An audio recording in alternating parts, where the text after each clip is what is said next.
Iran ও যুক্তরাষ্ট্রের চলমান উত্তেজনার মধ্যেই সম্ভাব্য এই আলোচনা হতে পারে আগামী 6 ফেব্রুয়ারি তুরস্কে। ইরানের পররাষ্ট্রমন্ত্রী আব্বাস আরাকচি বলেছেন, যুক্তরাষ্ট্রের সাথে সম্ভাব্য আলোচনার বিষয়টি যদি হয় পারমাণবিক কর্মসূচি, তাহলে একটি চুক্তিতে পৌঁছানো অসম্ভব নয়। মার্কিন প্রেসিডেন্ট ট্রাম্পও বলেছেন, আলোচনার ফল দেখতে তিনি আগ্রহী।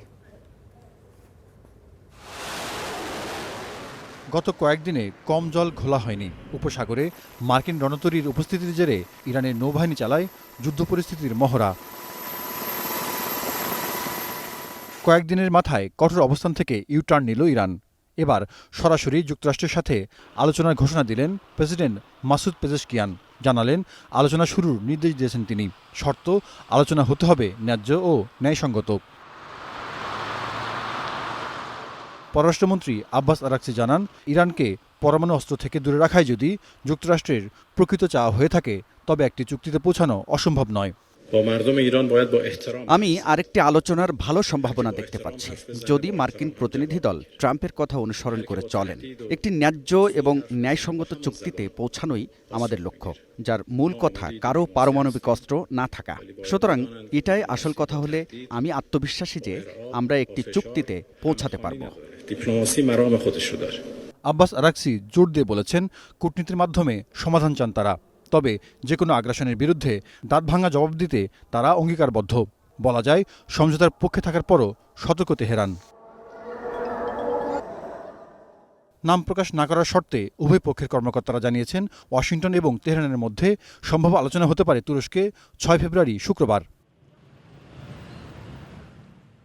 ইরানি কর্মকর্তার বরাতে বার্তা সংস্থা রয়টার্স জানিয়েছে, আলোচনায় ট্রাম্প কয়েকটি দাবি তুলেছেন, যার পয়লা নম্বরে আছে ইরানের ইউরেনিয়াম সমৃদ্ধকরণ বন্ধ করা, ক্ষেপণাস্ত্র কর্মসূচি কমানো, আর নন স্টেট অ্যাক্টর যেমন হামাস, হিজবুল্লাহ ও হুতি বিদ্রোহীদের নেটওয়ার্ক বন্ধ করা।